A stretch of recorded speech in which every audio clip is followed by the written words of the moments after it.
Hey there, friends. It's Bill McDonald, the writing doctor, and today's lesson for writing I'm going to call "What is your pH level?" The pH stands for P, your palm, and your H, your hand. Since all of your students have a palm and a hand, and they also have toes, I'm going to teach you how to explain expository and persuasive using your palm, your hand, and your toes. So, the lesson is so simple that all your kids need at home is a piece of paper and a box of crayons or colored pencils and maybe a marker or a pen. So, since most of us write with our right and some of us write with our left, the students and the teachers who write with their left, with their right hand, can place their hand on a piece of paper like so, and then trace around it. And it doesn't have to be perfect, but you want it to look something like this. And so in the middle of the hand, we said that we have a palm. And so Eminem, the singer, and the candy have a big brother named P for purpose, expository or persuasive, and P for prompt, whatever the topic happens to be. Okay? So we're going to have the introduction be inside the palm. And you want to have a wow at the beginning of your paper. And here are several wows that you can think of. What other words could I use besides the prompt words with my central idea statement, my controlling idea statement, my thesis statement for 9th grade, or position statement for 10th grade? What other way could I write this sentence so that I'm not using the exact words and order of the prompt? What original way can I start? In other words, what hook could I use to get the reader's attention? What words of wisdom can I use that would relate to my topic and my idea that I'm going to use? What saying, what quote, what word of wisdom? And that's where my first T comes in for toes. It says, don't judge a person until you've walked a mile in his shoes. Inside his shoes or his toes, which is his voice, the spice of the essay. And that's by some weird guy named Bill McDonald. For those of you that have the binder, it's on page 457. It's also sold individually in Teachers Pay Teachers for $1, or you can have almost 600 pages in the binder for $5 on Teachers Pay Teachers. So think of T topic and T truisms. What truism, what quote, what saying, what word of wisdom can you use? Alright, and because we're going to be moving from the hook to the idea, we got to have a nice transition. What transition that I use can connect directly to my hook. I want my wow and my what, my idea, to relate together. Okay? So the first bullet, how to get a 1, my pH level, says clearly state your central idea, controlling idea, thesis, or position. The second bullet, the second thing they mention is organize your essay. So on the thumb and your pointer finger, your kids are going to write the word why and the word example or examples. So if you're a teacher who believes in 2 reasons, then tell your kids to think of their left thumb as reason or example number 1, And because the thumb is pointing up, as you see there, we can call that the topic sentence, the main idea of the paragraph that we're about to write about. If you happen to have a second reason, then your right thumb will be reason number 2, or why number 2. Okay? So there's this invention called a period that once you tell me the reason why, part of moving a 1 to a 2 is giving the reader reasons for your choices. And that doesn't matter whether we're writing expository or persuasive, we have to give reasons. Okay? For expository, you just explain your reasons, and persuasive, you try to persuade the reader to think like you do and have a call to action, what many of you call a call to action, or to exhort or evoke change. So, and we'll get into that more in a little bit. So, part of the organization that can also help your paper get a 2 is what example can you use, or examples. And so here are some suggestions that your kids can write on their hand after they draw it. The example can be real life, a personal example that happened to me or someone I know.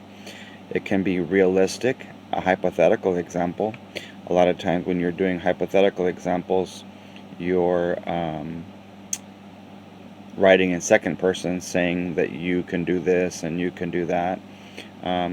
We could also, in secondary, 7th, 9th, and 10th grade, use current or historical events or situations or people to help us explain what we mean. But because expository and persuasive is not exampletory or exampsive, we can't just give reasons and examples.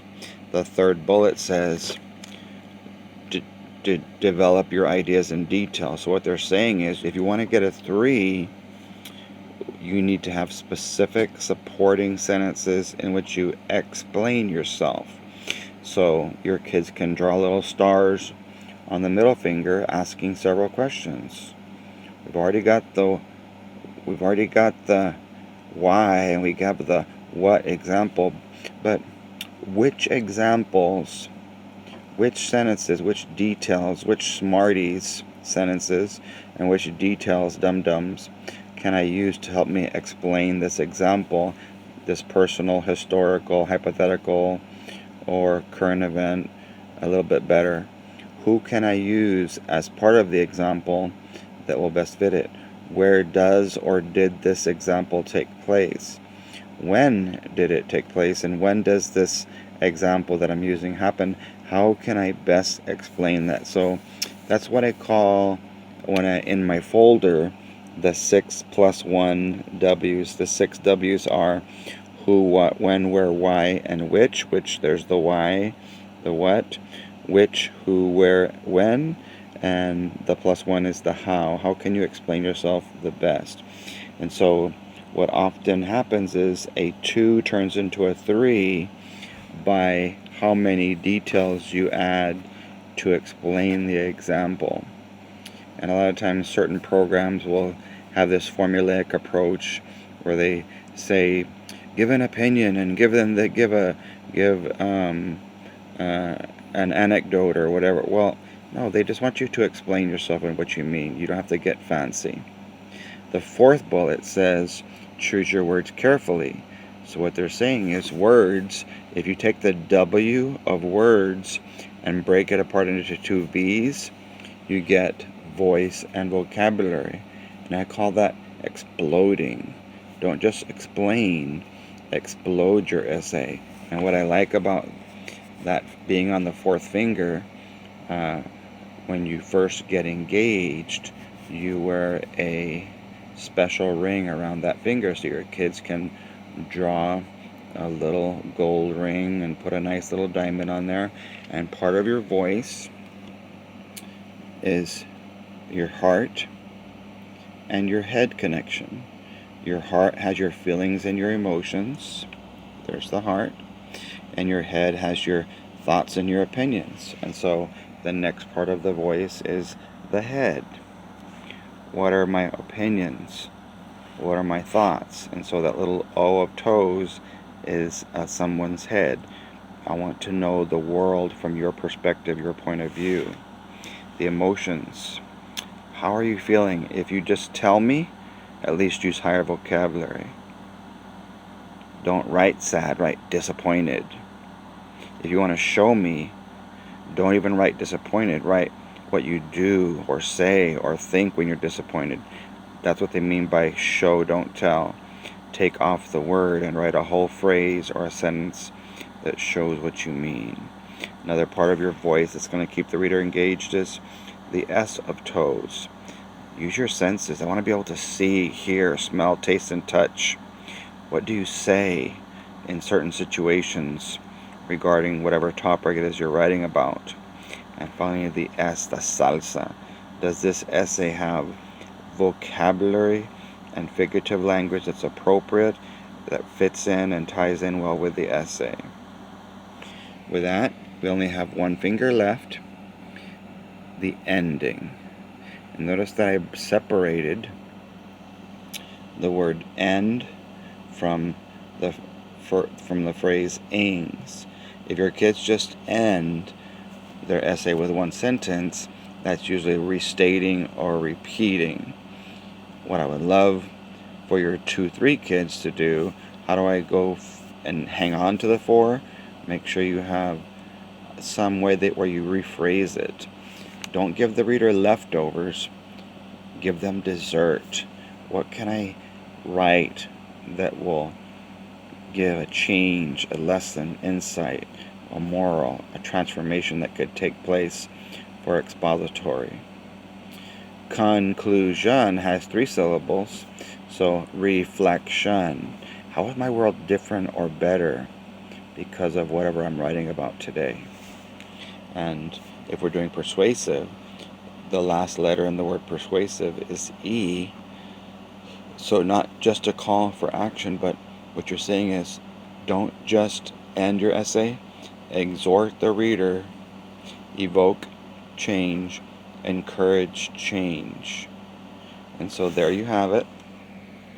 Using your hand, your palm, your fingers and your toes to explain expository and persuasive. God bless you guys. Feel free to send me any essays that you want some feedback on. But I think this would be a great colorful thing for your kids, your students to draw during this season where you're separated from them. Feel free to show this video. I'm going to post it both on Facebook and my YouTube page. God bless you guys.